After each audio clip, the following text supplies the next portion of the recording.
Welcome mga pre sa aking mini vlog. So, eto nga yung ating bagong videos ngayon, no? Mag-komentaryo lang tayo sa mga food preparation sa India. So, eto na guys. So, yan mga pre, oh. So, ito mga pre yung ating videos. Bumasa si kuya tapos ang daming mga, ano yan, bubuyog ba yan o lamok, no? Grabe, oh, dami. Hindi natin maintindihan, no? Ang sarap niyan. Pag naluto na yan. Sarap po. Ito naman si kuya. Tingnan niyo naman. Ang wais kung magmasa. Parang ayaw niya gamitin ang kanyang kamay. Ayan, merong lasa yan. Parang ibang panlasa. Grabe ang isog, no? Oh, isa pa. Pakatalino ni kuya. Ito naman. Dinurog lang ng kamay, oh. Oh, di ba?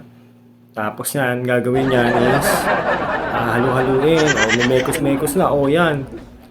Tapos yan, maglalagay pa yan ng mga ingredients, so, mga spices. Ang sarap-sarap naman yan.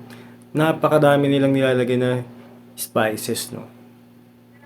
Very healthy naman yan siguro. Kasi nakakain nila. Sarap to. Wow! Isa pa ako. Ayan. Ang dami. Ingredients ko naman. So, ito naman si kuya.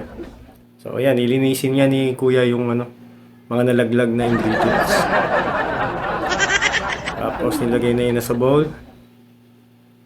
And then, ipon ni kuya yung... Yan! Ilagay! Ilagay yung So, ulitin pa natin, guys. Ang isa pa, para makita nyo maingay. Yan, guys, iniipon nyo. And then, Huggies! Diba?